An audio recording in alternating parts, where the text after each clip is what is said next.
Management, leadership wants to get the most out of less. That's their job. And employees are not trying to get more out of less. They're trying to get less out of more. So you have two different constructs that are always going to be at odds until one of them gives and says, I see it from your vantage point, etc. Maybe there's a meeting in the middle where it's like, maybe we just get what we get and there isn't a more or less, and we agree on what that is. And that's it. That's a bit like the Communist Manifesto in the sense of it's a wonderful read, but once you put humans into it, it falls apart.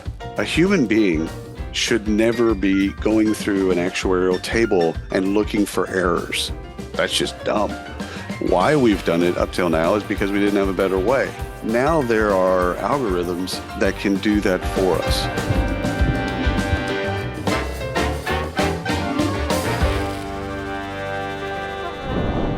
William, welcome to the show. Glad to be here. Thanks for being invited. Awesome. So before we get started, could you just take a minute to introduce yourself? Looking at your background, it's like, what the hell do you do? I'm still answering that question. I've studied the HR tech, work tech, future of tech, whatever you want to call it, space for over 20 years from a couple different vantage points. I run a media company that has two properties, HCM Technology Report, which studies HR tech and HR practitioners, and Recruiting Daily, which studies TA and TA practitioners and TA tech. I'm an investor, an advisor, and I love talking to both practitioners about kind of what's going on in their world.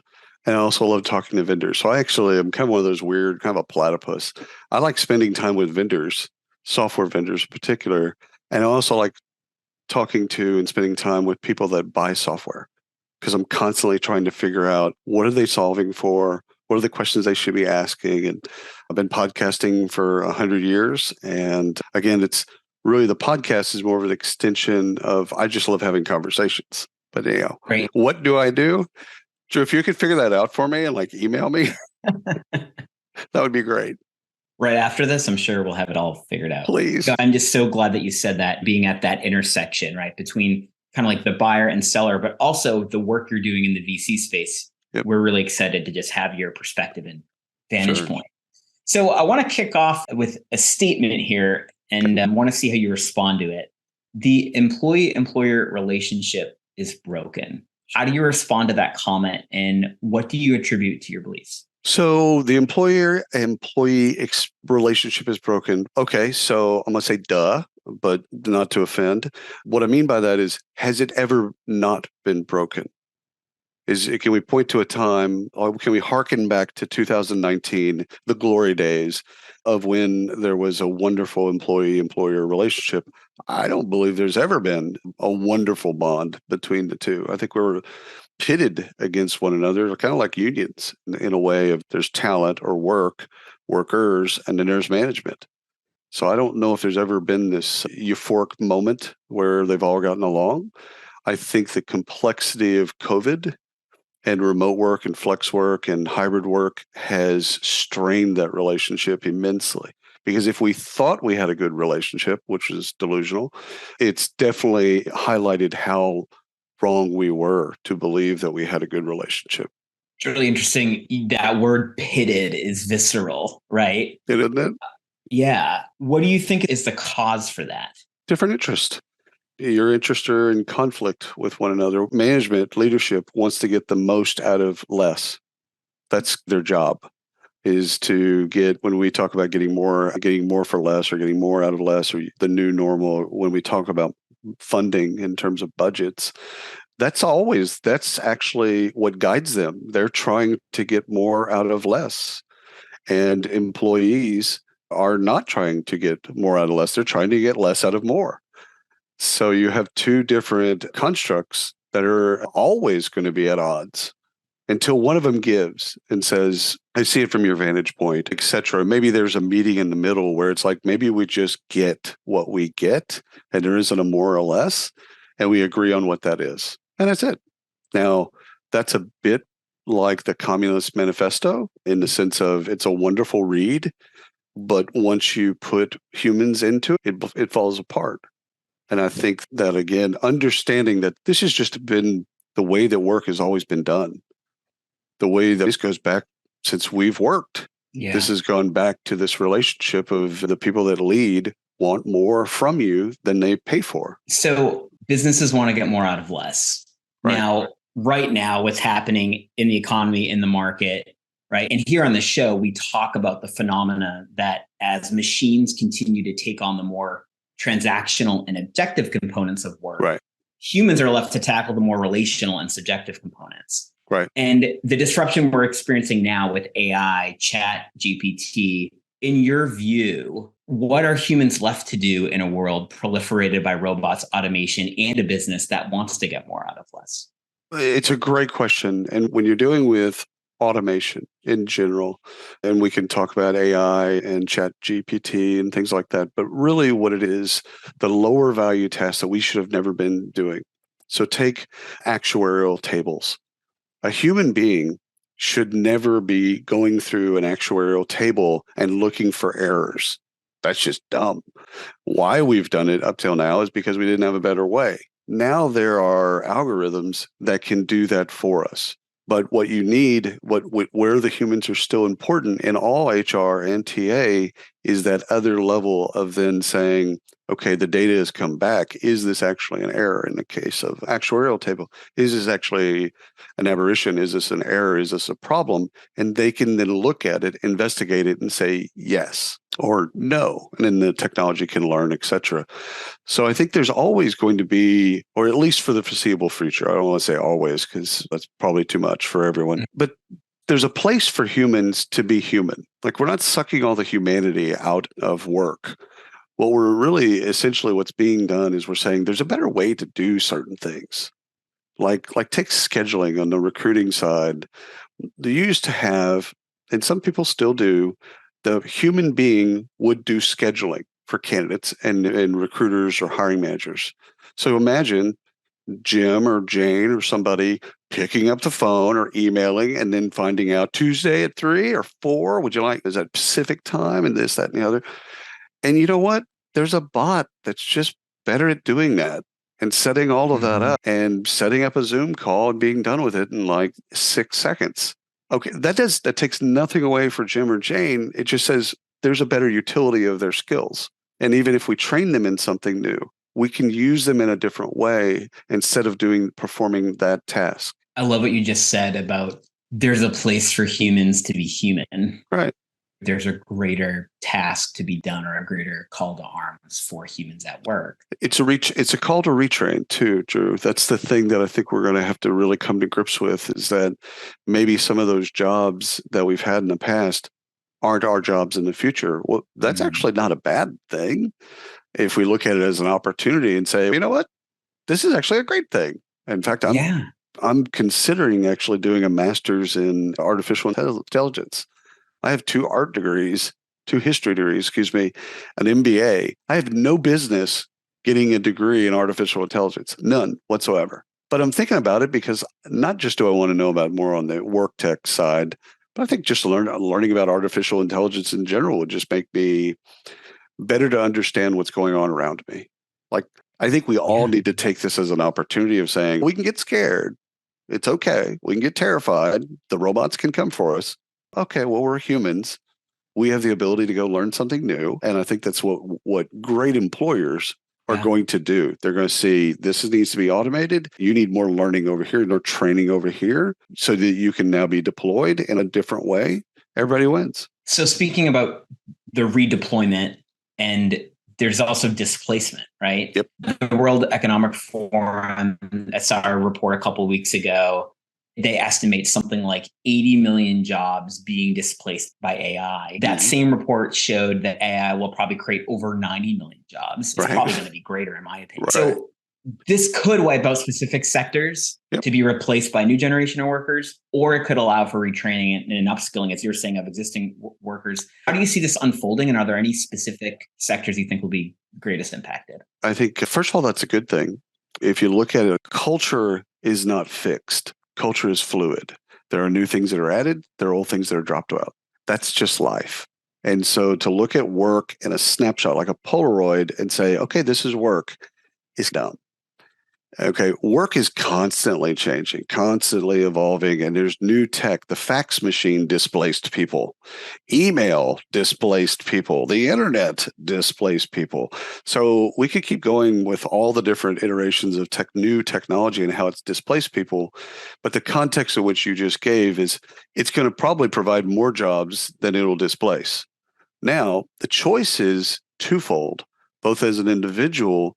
Do I want to learn something new? Which I used to say about every 5 years in your life, you have to re up. You have to then say to yourself, look in the mirror and go, all the things that I've acquired up to now are great, but I need to learn something new. I think that's actually, it's not 5 years. It's more like 9 months. That's gotten, the Moore's law has now been applied It's to true. your learning. You need to learn, you need to choose to learn. Again, this is a choice. Like there's people that when Snapchat came out, they're like, yeah, I don't want to learn that. Or when TikTok came out, I don't want to learn that. It's not because they didn't want to learn like what was going on in the technology. They just didn't want to learn something new. And so this is an individual choice. You can't force this upon people, nor should it be forced upon people, because some people they choose to get left behind. And to what I say to that is, not all salmon make it up the river. That's just life. So Absolutely. from an individual perspective, you re-up. You choose to re-up and learn something new and not be intimidated, but to learn something new and start out as a novice. Like whatever you're Sure. going to start off with, you're going to start out at the bottom rung and you're going to learn it and you're going to get better. Companies also need to make that choice and to invest in over index heavily in training people so that the people that do want to learn something new have the ability to learn something new. So if we're being freed up to do this more meaningful work, and you said humans are going to be more human, and then we're Right. talking about learning, let's talk about the next generation of workers. In your opinion, what kind of skills and or competencies do you think businesses will covet of this next generation of workers in the future? Soft skills. And this is an interesting rub from a perspective of when we used to go to the office. Remember back when we would go to an office, we would learn a lot of soft skills in the hallway or in conference rooms or in meetings with people or going out on client visits, etc. A lot of how do you relate to people? How do you do all that stuff? So I think some of it is how do you train people and how do you train this generation? Let's say millennials and Gen Z, how do you train them in soft skills when flex and remote work and hybrid work are pretty much the norm? So if they're not coming to the office, how do you teach soft skills through Zoom? Can you teach soft skills through Zoom?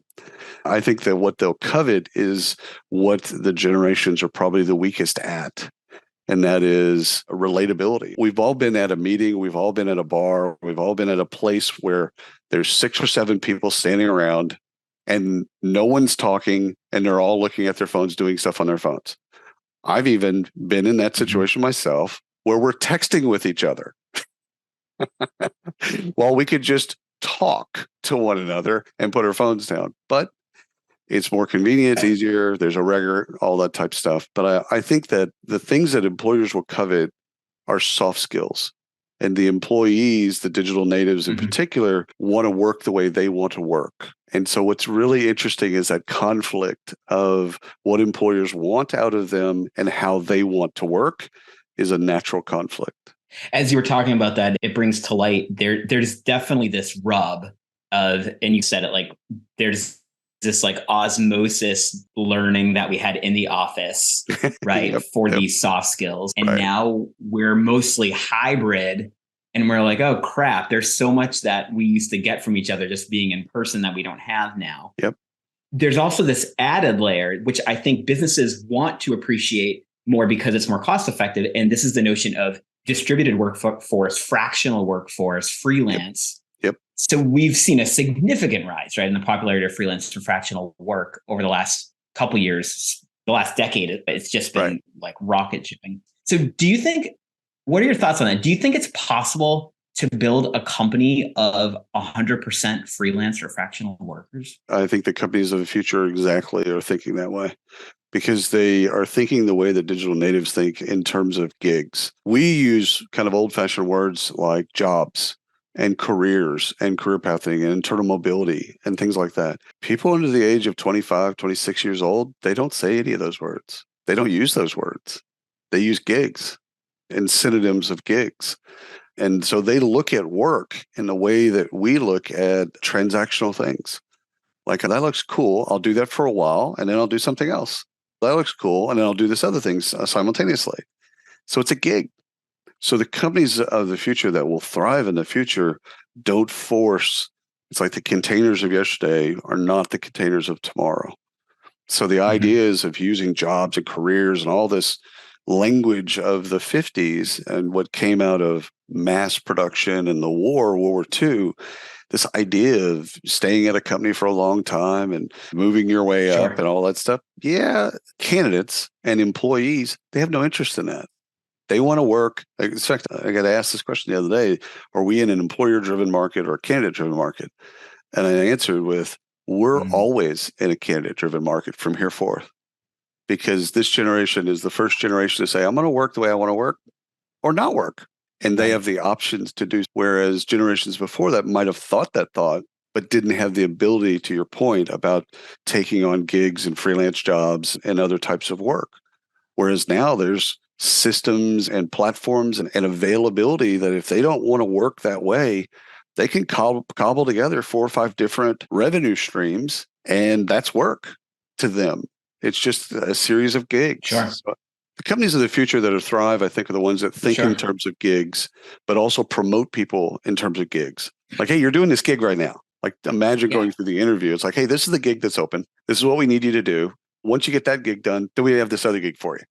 Or we have these 7 other gigs for you. Like, those companies, I think, thrive in the future because they constantly are putting gigs in front of employees. It's a provocative thought to me to think about a company of the future being able to succeed 100% off of the gig or fractional work. I completely agree that from a business standpoint, you can run a business, you can have a product, you can build it, you can sell it 100% with fractional work. I get a little dogmatic about company because that is a group of people achieving. And so there's definitely, I think there's some semblance of a middle ground, which is, and I love what you just said about gigs internally, or I start a business with fractional workers or gig workers. And then over time, I needed 25% of this person's time. Now I need 50%. And I'm not going to hire 4 people at 25%. I'm going to hire a whole person at 100. Right. And then I'm like, congratulations, you are officially a company. You graduated from being a product. Does that jive with what you're saying? It does make sense. And again, you'd only hire that one person if that was more valuable to you. 100%. So if the 4 people doing 25% of the work is, again, more rewarding to them and more rewarding to you, then why would you hire that person? Yeah. I think we have to reconstitute the idea of what a company is in our mind. And again, a company in 2019 was one thing. And a company that made it through COVID and on the other side of COVID is transformed into thinking about flexible work for everyone all the time is not the same company of 2019. Yeah. There's a more tactical element here with the employee-employer contract. I think that the freelancer fractional world is paving the way for revolutionizing this contract. Upwork just announced, that you can now engage workers full-time on their platform. There's also the rising trend of more union activity among workers. What do you think this says about the notion or the future of at-will employment? So Upwork, let's not call them geniuses because that was happening already. People were just going around the system. So they basically said, you know what, we need to get on board with this. And so let's create a mechanism to be on board with this. So I applaud them. But at the same time, I'm not going to give them a silver ribbon for basically doing what they should have done a long time ago. Fair. The union things is actually really interesting to me because I believe unions are out of date. I believe we should have just gotten rid of unions 200 years ago. So I just don't believe in the concept of a union because, again, it pits employees versus management. And again, there was a reason historically for why we had unions. I get it. But now all that stuff's transparent. It's all on the internet. Everybody has a Twitter account. Why do you need a union? And again, in certain cases, I can see it. If you're in rural West Virginia and you don't have as much access to free information, maybe you feel like you need to bond with other people that are in a like job and you need to negotiate. You know what? That's fair. But in general, I think it's management where unions thrive is where management has not done their jobs.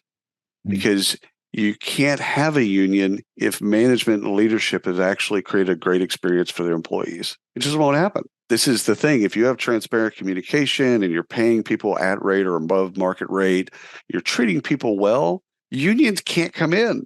They'll try. They'll knock on the door and say, hey, let's get together and make it better. It's like, yeah, it's already good enough. We're good. Thanks. Bye. So it's wherever that's popping up, you could almost see that as, okay, the poor leadership. That's what led to that is poor leadership, poor management. Definitely buy that. Switching gears a little bit. Sure. You and I chatted about this on our last call.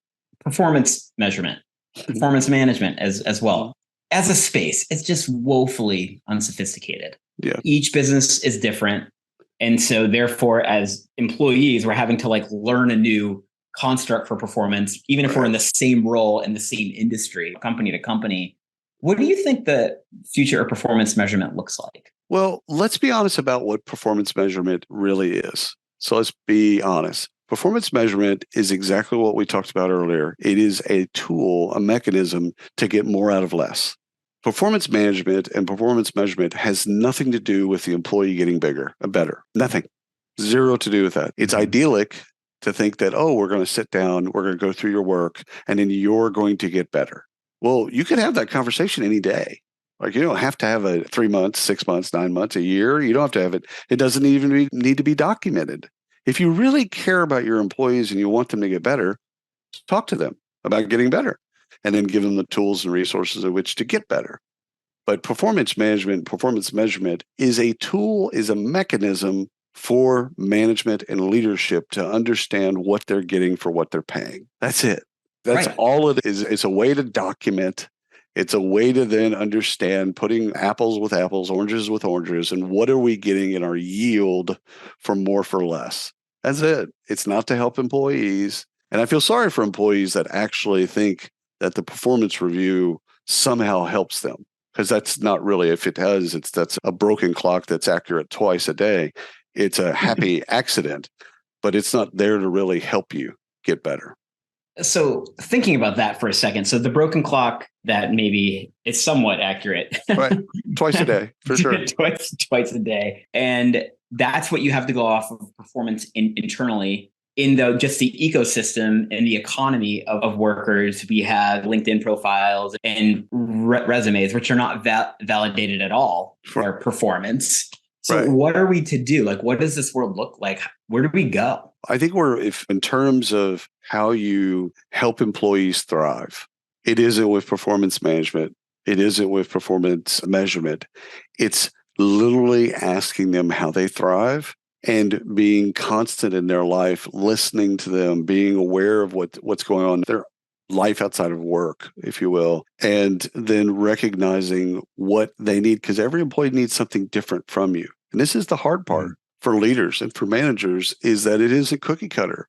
What you need, Drew, and what I need, William, completely different things. And it could be in the same day, in the same moment, we need different things. We're doing the exact same job and we need different things so solving for how do you thrive? What do you need to thrive? Is I think what the ultimate goal for leaders and managers is to be asking themselves that question of every employee. What do they need? And eroding anything that's a barrier to them not thriving. So what is it? They need a couple of days off? What do you need to thrive? You need to work a 4-day a week? Great. Why do I care? What do you need to thrive? And we haven't solved for that. And leaders haven't been really taught to solve for that. So it's not necessarily their fault, because they've basically applied what works for one individual and cookie cuttered it and said, we're going to apply this to everyone. And that doesn't work. So the individual, right? And I like what you said, every employee needs something different from the business. On the flip side, if the workforce is increasingly getting more knowledge worker, creative worker, subjective decision maker, relationship builder, then the construct for determining the ROI, not to make this sound like of a human, must change. Yep. So how should businesses approach that? Because I think it's fair to say it's a fair question, right? Like, how do you determine the value of an individual? I think it's the skills, experience, and potentiality of that person and their outputs. So a combination of those four things makes for what you're paying for. And it's finite, by the way. And this is where market pay and location-based pay and all these kind of things that are in the compensation world all kind of fall apart, where we have pay bands and things like that. These are finite things that we're buying. It's like going to a supermarket, buying a can of soup. We're buying a can of soup. They're just called skills and experience and potentiality and outputs. And those are the ingredients on the side of the soup can. And that's it. And we've thought of those in ways that are really detrimental in terms of where we've gotten to, where with pay equity gaps, because someone's better at negotiating a salary that has nothing to do with their job. Someone's better at asking for things. So I think that as it relates to the question, I think we've got to look at what we're buying and basically value what we're buying and buy it like we buy supermarket goods, buy it like we do everything else in life. And we think of ROI. How often do we think of ROI when we're buying a car or when we're buying like this whole concept of ROI from finance that's been woven into HR and recruiting is just dumb. It's a term that basically says justify the expense. Okay. All right. Let's justify the expense of everything we do in life then. Let's apply that to everything you do in life. You go to the grocery store, you buy things. Okay. If you don't buy that food, you'll die. Okay. Pretty much justified as those higher grade needs. I just think we should be thinking about the ROI. We should be thinking about what skills, experience, potentiality, and outputs do we need? And then how do we best solve that algebra? I know we're over time. I have one more question. Yeah, bring it.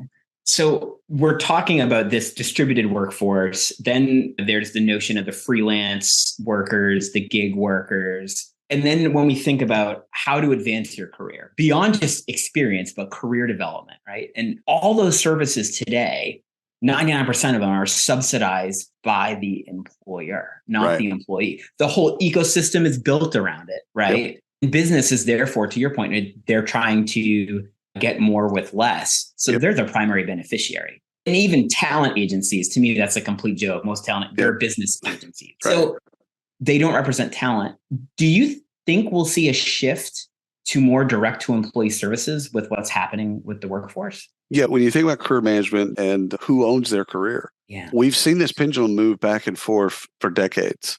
I think free agency in sports really created a kind of a chasm in the sense of there was a point in which the company really managed your career. Like my dad worked for a warehouser and they really did manage his career. Every 6 months, 9 months, he put him on a new assignment and they managed his career. But at one point with free agency, both in sports and in life, the loyalty got broken. The loyalty that employees had for companies and companies had for employees, both ways, was broken. Now, from that is the question of who owns your career? And the answer for me, at least, is the individual. If you care about your career, you should be managing your career. If the company just so happens to put things in front of you that align with how you see your career playing out, great. So the company has an interest, a vested interest in still staying in that game. Like they should not get out of the career management game because, again, to our point earlier about gigs and thinking about if you don't put a gig in front of that employee, someone else will. So the employee is going to always do kind of what's in their best interest. They're not going to do what's in the company's best interest. They're going to do what's in their best interest. And so I think the companies that are savvy are looking at this as an opportunity of saying, oh, okay, you want more opportunities? Fantastic. All you got to do is be successful at what you're doing. And that shows us that you can be successful. Great. We'll line up opportunities in front of you. So that part the company owns, the individual owns where they want to take that trajectory. So that it's not blind faith. They don't just let the company take them on a pathway that makes no sense to them. They need to, every employee, every individual that works for a company needs to think, what do I want to be? What do I want to be in 18 months? What do I want to be doing in 18 months? How do I want to interact with work in 18 months? And it might be 9 months. Everyone's got kind of a different cadence for that. But the idea is you need to be thinking about what you want out of life and work. And so that you have a framework for when things are put in front of you. Does it make sense to take that on or no? Absolutely. Great. William, thank you for the time today. Is there anything else you'd like to share with the audience? No, I think the just beware of being marketed to a chat GPT as the elixir that solves all the world's problems. I think that I love it. It's a great kind of odyssey and folly, but it's not going to solve all the world's problems. Neither will AI, and neither will any of the other things that you think that are out there that are being over marketed. So just beware as a consumer, beware that these things are just being over marketed, and the reality is not near what the marketing shtick is. Sure. Awesome. Said William, thank you so much for your time today. We appreciate it. Thank you for having me. Okay. Bye now.